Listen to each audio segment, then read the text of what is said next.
How's it going, everyone? It is Prashan here with another episode of Copper Drop, and we have Agent Venom here. Agent Venom's going to be the season pass card for next season, and Agent Venom is a 2/4, and it reads, on reveal, set the power of all cards in your deck to 4.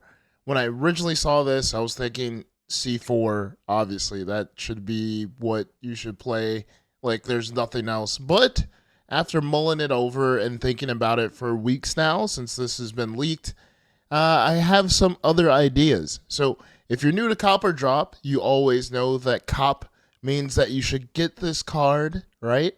That this is going to give you the wins that you need in ranked and conquest, or it could be a complete dud and you should avoid this card like the plague. And since it's a season pass card, you should save your money, right? So let's go right into it. Let's talk about this card. And Agent Venom is a season pass card. Anytime there's a season pass, I always say get it because it has tons of value.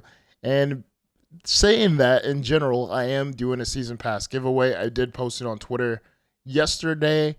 But if you're watching this right now, you're going to better your chances because you're actually watching and supporting the content. So only thing you have to do is make sure you like this video, be a subscriber, and comment down below what are you looking forward to next season? What card are you looking forward to this upcoming season or in the future of Marvel Snap?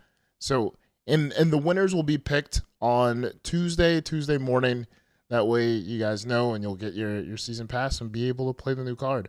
So that being said, the season pass, you get Agent Venom, of course, and then Pandart seems to be taking over all over again. So you get a Pandart Agent Venom, a Pandart Carnage, and a Pandart Venom.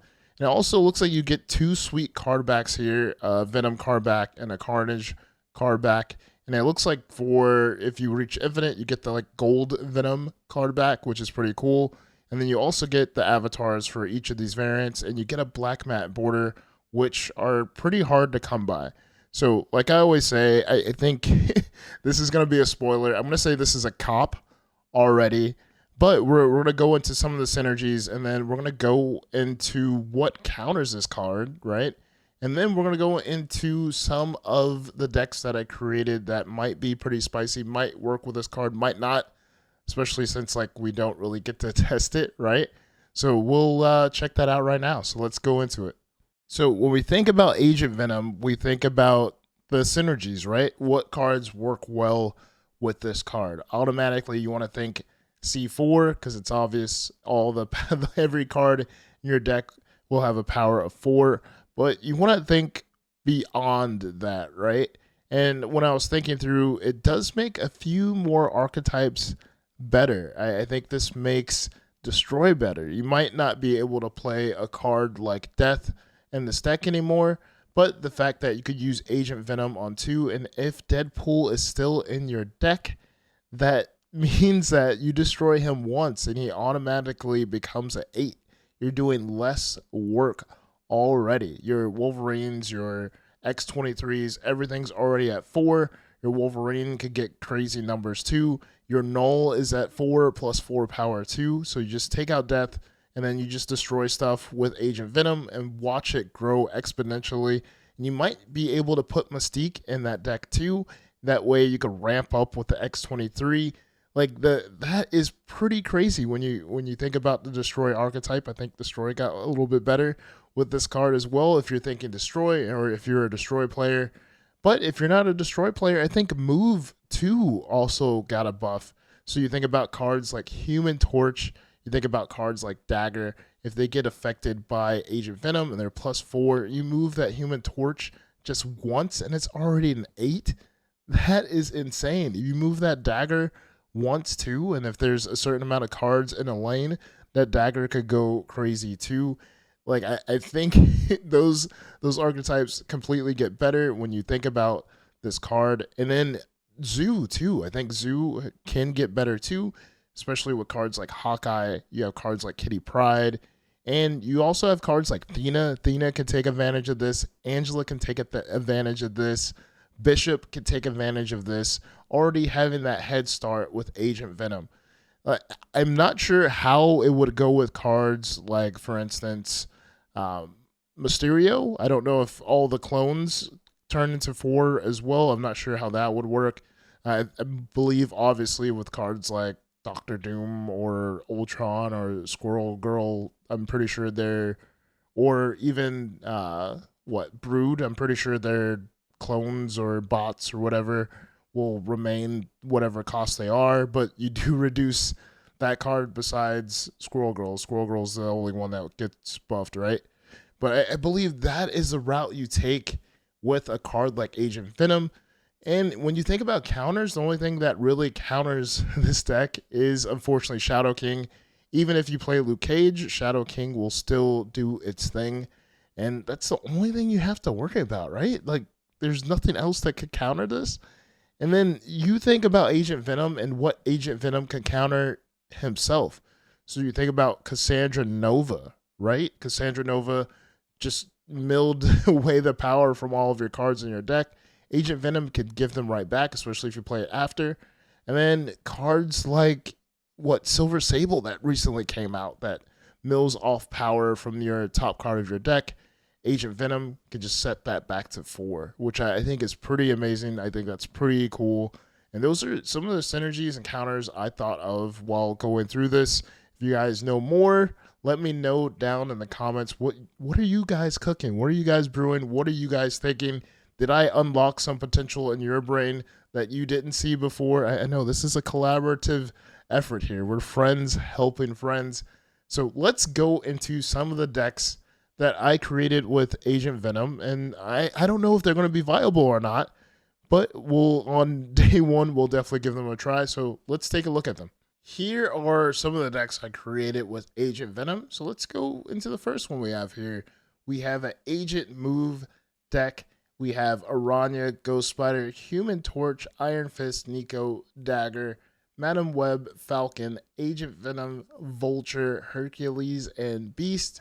Every card has basically a positive effect with Agent Venom turning their power to 4, except for Beast. Obviously, it goes down 1. And Hercules, nothing happens. But we do have cards like Human Torch and Dagger, like I mentioned before, that take full advantage of Agent Venom. Just imagine that you have Aranya on the board already, and then you play Human Torch. Human Torch is a 4, turns into a 6, moves once, and then it's a 12. You play Ghost Spider, move it again. It is a 24, possibly in 1 turn, and you could maybe bounce it back with cards like Falcon and Beast. That is pretty insane. Human Torch could win you the game or definitely win you a lane by himself, and that's pretty crazy. And then you have Hercules and Madam Web to bounce back and forth. If you don't want to do Beast or Falcon, I think you could put in Living Tribunal. It's negatively affected by Agent Venom, but it would still work, especially since I think Living Tribunal just makes up for the mistakes you make with Move. There's no Heimdall, so opponents can't guess that you're going to go left on the final turn. You have many more options, especially with Madam Web and Hercules, like I mentioned before. So this, I think, is a pretty good deck overall. I think this is my favorite cook with Agent Venom because basically you don't need him to win the game. And I think if you have a deck that can win games without 1 card, you pretty much have a solid deck, right? So let's go into the next one. We have a Cerebro deck here. We have Echo, Howard, US Agent, Agent Venom. That was almost a tongue twister. Cerebro, Mystique, Luke Cage, Miss Marvel, Iron Man, Blue Marvel, Valkyrie, and Claw. Every card has a positive effect almost with Agent Venom, except for Claw. He's already at a 4. We have Echo here just to take down ongoing decks. So if we see a mirror or something like that on the ladder or in Conquest. Howard the Duck, I think could be replaced, but I like to see what I'm getting next, especially in a Cerebro deck. I think that helps with snapping and retreating. We have US Agent, just in case that you could have that big swing if you don't have Cerebro out on the board. And of course, Agent Venom. And then Cerebro, hopefully all your cards are 4 cost. That way they take advantage of Cerebro. And then Mystique can do a lot in this deck as well. It could copy US Agent.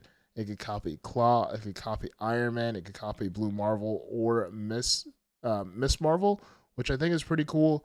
And then, of course, we have Luke Cage. You definitely need Luke Cage in a Cerebro deck. Even though Shadow King still takes down Luke Cage, you do have locations that are pretty stubborn, like Sewer System, that can mess up the synergy of this deck.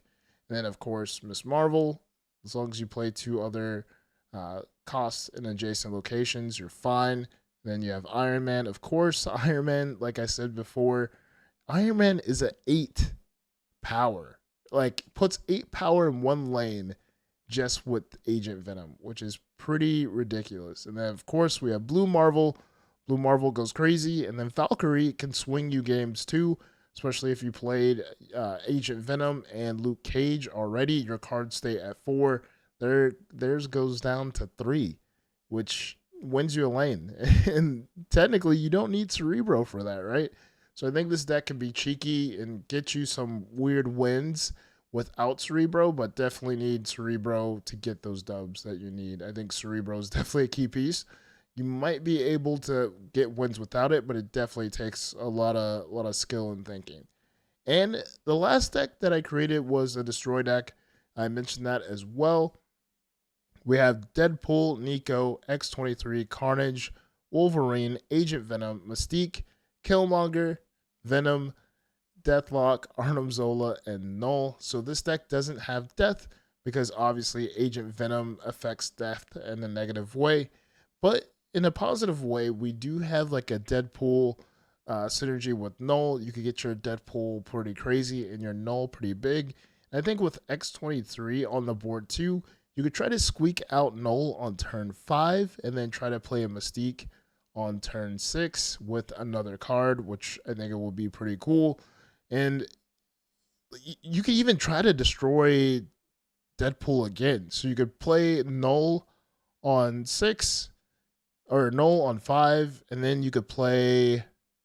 You could, of course, ramp up with X-23, play your Mystique, and then play like Deadpool and Deathlock in another lane, and have that Deadpool like be destroyed again. Have Mystique and Null go crazy. Like, there's a bunch of stuff you could do with this deck, especially with Wolverine. Wolverine gaining 2, that way you have the extra power boost. With your Carnage too, you have the extra power boost. It just boosts your Destroy deck in general altogether. Still, like, you might be out of luck if you don't get that X-23 boost. But I think you can still win. I think Destroy is still good no matter what. You still have Artem Zola. You don't want to have that obvious play. Obviously, if you have that Venom all alone, he's acceptable to the Shang-Chi's or the Elias or Shadow Kings too. I think Shadow King is the worst too. I think Shadow King might come back. Everyone might play Shadow King again. We'll see. I'm pretty sure Marvel Snap is all gas, no brakes. We need old school like Sarah Control. When is old school Sarah Control gonna come back? So those are the decks that I made, and it's time to let you guys know if this is a copper drop. Obviously, when I talked about season pass cards, you have to get them. I think season pass cards have tons of value, and I think this is a definite cop. I think this is a fun card. I don't think it's like extra OP or anything like that. I think it's a complimentary card. Some might say, like, yes, a season pass card shouldn't just be a complimentary card, but in Marvel Snap at this time, we have so many cards, right? I think anything is better than Hulkling. I still do not like Hulkling, and I just measure everything to Hulkling and Kang. Like, anything could be better than those cards and Adam Warlock. So this is definitely a cop. Let me know down in the comments below. Is this a cop for you? Are you going to skip it? Or are you just going to buy the season pass? That way you have value from the season pass. Is there another card that you're looking forward to? Make sure you like, subscribe, all that good stuff. I should have a Scream video coming out soon as well for a copper drop. I'm going to try to test out some decks with her. So thank you for watching. Be safe, keep on snapping, and peace.